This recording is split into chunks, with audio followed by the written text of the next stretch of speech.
Labas vakaras, tariu Jums pirmąją kalendorinio rudens dieną. Kviečiu pasižiūrėti rugsėjo 1-osios Jonavos kabelinės televizijos savo parengtas žinias. 11-oji tradicinė Užusalių sporto šventė. Mokslo ir žinių diena. Prasidės pratybų serija Perkūno griausmas. Kultūros centras kviečia į renginius. Užusaliuose susivienijo sportas ir bendrystė, įvyko 11-oji tradicinė sporto šventė. Rugpjūčio 30-oji paskutinysis vasaros šeštadienis Užusalių gyventojams ir svečiams buvo kupinas judesio ir geros nuotaikos. Jau 11 kartą Užusalių bendruomenė surengė tradicinę sporto šventę, kuri subūrė visus, nuo pačių mažiausių iki vyriausių. Renginio metu vyko daugybė veiklų, o sportinio azarto netrūko. Nuo pat ryto prasidėjo žvejybos varžybos. Šiek tiek vėliau mokyklos stadione startavo krepšinio turnyras. Oficialus šventės atidarymas įvyko 12 valandą, o iškart po to prasidėjo gausybė pramogų. Burbulų šou programa ir putų šou džiugino mažuosius. Suaugusieji ir vaikai galėjo išbandyti jėgas ant batutų. Vykdytos įvairios rungtys, reikalaujančios ne tik jėgos, bet ir vikrumo. Baidarių sprintas, svorio laikymas, rąsto pjovimas, vinies kalimas, pripučiamų kubų lenktynės. Adrenalino fanatai galėjo pasivaržyti rodeo buliaus ir pinigų mašinos rungtyse. Visi norintys galėjo išmėginti taiklumą smiginio ir pripučiamo krepšinio varžybose. Po intensyvių sportinių kovų nugalėtojai buvo apdovanoti medaliais. Šventė, kurią organizavo Užusalių kultūros centras ir Užusalių bendruomenė, tapo puikiu bendrystės ir aktyvaus laisvalaikio pavyzdžiu. Renginys buvo finansuojamas valstybės biudžeto lėšomis. Šiandien rugsėjo 1-osios mokslo ir žinių dienos šventė, kuri džiugina gausėjančių mokinių skaičiumi. Kaip šiandien sveikinimo kalboje sakė prezidentas Gitanas Nausėda, mokslo metų pradžia kaskart iš esmės keičia ne tik mokinių ir studentų, bet ir visos Lietuvos gyvenimo ritmą. Kiekvieną rugsėjį gauname progą apmąstyti, kokią visuomenę norime kurti, kokiais žmonėmis, kaip piliečiai, kaip bendruomenė norime būti. Iš naujo įpareigojame augti, bręsti ir kartu žengti atsakingų valstybės kūrimo keliu. Kiekvienas mokymosi etapas iš mūsų reikalauja pastangų, atkaklumo ir kantrybės. Mokomės visą gyvenimą, ne vien kaupdami žinias, bet ir plėtodami gebėjimus susidoroti su iššūkiais, kelti klausimus ir rasti atsakymus, prisimti atsakomybę už save ir savo bendruomenę. Laikinai švietimo, mokslo ir sporto ministrės pareigas einanti Raminta Popovienė rugsėjo 1-osios proga sveikindama mokinius, mokytojus, tėvus, studentus, dėstytojus, visą švietimo bendruomenę ir linkėdamas sėkmingų naujų mokslo metų akcentuoja bendradarbiavimą ir saugios aplinkos mokyklose kūrimą. Mėly mokiniai, studentai, mokytojai, dėstytojai, visi žengiantis į naujus mokslo metus. Sveikinu sugrįžtančius, sveikinu tuos, kam šie mokslo metai yra pirmieji, pirmokėlius, juos palydinčius tėvelius, darbą pradedančius pedagogus bei darbuotojus, sveikinu studentus, kurie pradės naują savarankiško gyvenimo etapą. Tegul viskas jums klojasi sėkmingai, su kaupu išsipildo geriausi lūkesčiai. Mokslo metų pradžia tai tarsi atverstas naujas puslapis, į kurį kiekvienas savo tempu ir braižu rašysime svajones, ateities tikslus, nuveiktus darbus. Siekite svajonių išsipildymo. Paverskite jas kūrybingais ir inovatyviais sprendimais. Mielieji, kviečiu visus. Būkime drąsūs, iniciatyvūs, įsitraukime į švietimo darbus kūrenčią ateitį. Mokiniai, tėvai, mokytojai, vadovai, studentai ir dėstytojai, švietimo politikai, bendradarbiaudami ir dirbdami išvien galime greičiau surasti tinkamiausias išeitis ir geriausius sprendimus. Būkime geranoriški ir atidūs. Neleiskime patyčioms ar žeminimui rasti vietos mūsų bendruomenėse. Jei kažkas iš bendraklasių atrodo nusiminęs, prieikime ir paklauskime, gal norėtum pasikalbėti? Jei kažkas leidžia savo žeminti esantį šalia, raskime drąsos sudrausminti skriaudiką arba paprašykime tai padaryti mokytojų, tėvų. Netylėkime ir neapsimeskime, kad mūsų tai neliečia. Patyčios negalės plisti, jeigu tie, kurie žemina aplinkinius, jaus, kad niekas tokiam elgesiui nepritarė. Kurkime draugišką, kūrybingą, įtraukę mokymosi ir studijų erdvę, kur kiekvienas jaučiasi saugus, priimtas ir gali skleistis, augti, dalintis su kitais tuo, ką turi geriausio. Bendrystė kiekvienos skirtumus paverčia visų stiprybę. Visiems sėkmingų, visokiojopai gerų, naujų mokslo metų. Su nauja pradžia ir naujomis galimybėmis šią rugsėjo 1-ąją sveikino rajono meras Mindaugas Sinkevičius. Mėly mokiniai, mokytojai, tėveliai, šie metai Jonavai ypatingi. Švęsime 275 gimtadienį, kurį pasitiksime šūkiu Jonava gyvybės pilna. Ir tos gyvybės gatvėse, kiemuose vis daugiau. Netrukus mokiniai užplūs mūsų švietimo įstaigas, kurios pasiruošusios, atsinaujinusios, išsipuošusios. Bet reikia nepamiršti, kad mokykla nėra tik tai suolas, knyga ar kompiuteris. Tai yra žinios, tai yra naujos patirtis, tai yra naujos draugystės. Linkiu visiems sėkmingų naujų mokslo metų. Sveikinimo mokiniams skyrė ir rajono švietimo įstaigas kuruojanti vicemerė Birutė Gailienė. Labadiena, mėly mokiniai, tėveliai, mokytojai. Sveikinu visus su nauja pradžia, su nauja rugsėjo 1. Žinau, kad atostogų įspūdžiai pamažu jau sklaidosi, o klasėse jūsų jau laukia vadovėliai, išmaniosios lentos, laukia mokytojai, kurie yra pasiryžę vesti jūs visus metus prasmingų žinių keliu. Šioje mokykloje jūs praleisite didžiąją savo laiko dalį. Ir labai kviečiu tiek mokinius, tiek tėvelius dar kartą į šitą mokyklą pažiūrėti, nes jos, taip kaip jinai atrodo šiandien, greičiausiai toks yra jos rugsėjo 1-osios rūbas paskutinį kartą. Kitąmet mes sutiksim rugsėjo 1-ąją jau renovuotoje mokykloje, todėl jinai atrodys visai kaip graži ir balta kaip nuotaka.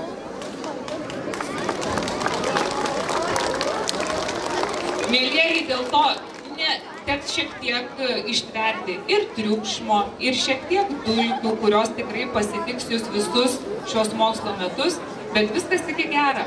Šita mokykla bus labiausiai turbūt atnaujinta, gražiausia ir puikiai aprūpinta. Todėl, mėlieji, linkiu visiems, tegul šitie nauji mokslo metai jums būna prasmingi, jaukus, geri, kad ir su šiek tiek triukšmo, su šiek tiek nepatogumo patalpose, bet turėkite pačius geriausius įspūdžius ir brangus tėveliai. Ypatingai kreipiuosi į tuos, kurie atveda savo vaikus į šią įstaigą pirmą kartą. Jūs patekote ir jūsų vaikai į labai, labai geras rankas. Sėkmės visiems! Jonavos rajono švietimo tinkle veiks 10 mokyklų su skyriais ir 6 darželiai. Bendrojo ugdymo mokyklose Jonavoje šiemet mokysis daugiau mokinių nei pernai. Mokyklų patikslinti duomenys rodo teigiamą tendenciją augantį mokinių skaičių. Palyginus su praėjusiu metu rugsėjo 1-osios duomenimis, bendras mokinių skaičius rajono bendrojo ugdymo mokyklose išaugo 59 mokiniais ir pasieks 4604. Tai leido suformuoti 4 klasėmis ir priešmokyklinio ugdymo komplektais daugiau, iš viso patvirtinant 225 klases ir priešmokyklinio ugdymo komplektus. Taip pat fiksuojamas augimas ir ikimokyklinio ugdymo įstaigose. Šiemet juose bus ugdomi 222 vaikai, 15 daugiau nei pernai. Tai lėmė papildomos priešmokyklinio ugdymo grupės atsidarimas. Mokinių skaičius dar gali šiek tiek keistis dėl migracijos.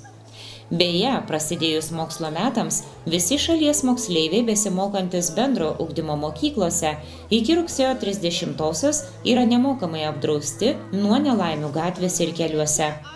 Moksleiviams draudimą nuo nelaimingų atsitikimų dalyvaujant eisme skiria bendrovė Lietuvos draudimas. Akcijos Apsaugok mane metu draudimo apsauga mokyklinio amžiaus vaikams automatiškai galioja nuo rugsėjo 1-osios iki 30-osios visą rugsėjo mėnesį. Tam, kad draudimo apsauga galiotų, tėvai ir globėjai papildomai nieko daryti neprivalo. Draudimo suma, kuri yra skiriama vienam moksleiviui, priklauso nuo patirtų sužalojimų, o maksimali jo suma gali siekti iki 5000 eurų. Apsaugok mane yra viena iš seniausių socialinės atsakomybės iniciatyvų Lietuvoje. kurią Lietuvos draudimas pradėjo organizuoti nuo 2000 metų. Visą rugsėjo mėnesį policijos pareigūnai vykdys policinės ir prevencinės priemonės, orientuotas į prasidėjusius naujus mokslo metus. Rugsėjo 1–5 dienomis policijos pareigūnai kartu su socialiniais partneriais organizuos budėjimus prie švietimo įstaigų pėsčiųjų perėjų prieš pamokas ir joms pasibaigus. Bus kontroliuojama, kaip suaugusieji atveža vaikus į mokyklą, ar naudojamos saugos kėdutės, ar segami diržai, ar vairuotojai nesinaudoja mobiliaisiais telefonais, ar vairuoja blaivus. Taip pat bus stebimas nepilnamečių dviratininkų ir paspirtukininkų elgesys. Vyks mokyklinio autobusų bei jų vairuotojų blaivumo tikrinimai. Pareigūnai atkreipė dėmesį, kad kasmet prie ugdymo įstaigų pasikartoja tos pačios grėsmės – parkavimo kultūros stoka, greičio viršijimas, pėsčiųjų neatsargumas. Norisi visų paprašyti atidumo, mažesnio skubėjimo ir daugiau pagarbos vieni kitiems. Įpraskime prie naujo etapo, kai vėl prasidės darbingas laikotarpis. Viskas prasideda nuo mūsų pačių, tad kurkime saugią aplinką kartu. Prasidės pratybų serija Perkūno griausmas. Rugsėjo-spalio mėnesiais įvairiuose mokymuose Lietuvoje treniruosis apie 17 000 karių. Rugsėjo 2 Lietuvos kariuomenė pradeda Perkūno serijos valstybės ginkluotosios gynybos pratybas Perkūno griausmas 2025. Šie mokymai apjungs daugelį Lietuvos teritorijoje vykstančių mažesnių pratybų, kuriuose per 2 mėnesius iš viso dalyvaus apie 17 000 Lietuvos ir sąjungininkų karių. Pratybos vyks poligonuose ir civilinėse teritorijose. Keliuose bus galima sutikti karinės technikos kolonas, skraidys kariniai orlaiviai, bus naudojamos imitacinės ir garsinės priemonės. Pratybose dalyvaus Lietuvos kariuomenė, karo komendatūros, savivaldos institucijos, valstybės sienos apsaugos tarnyba, vidaus reikalų ministerijos pajėgos. Pratybų tikslas – ruoštis valstybės ginkluotai gynybai, koordinuojant visų institucijų veiksmus, įskaitant mobilizaciją ir karo komendantūrų aktyvinimą. Pratybos vyks kartu su NATO ir Vokietijos karių mokymais, o į Lietuvą atvyks apie 2000 Vokietijos karių. Na, o dabar pasižiūrėkime ir pasidomėkime, kokius renginius organizuoja Jonavos kultūros centras. Sveiki miestiečiai! Kągi sveikinuosi su jumis rugsėjo 1, rudens dieną.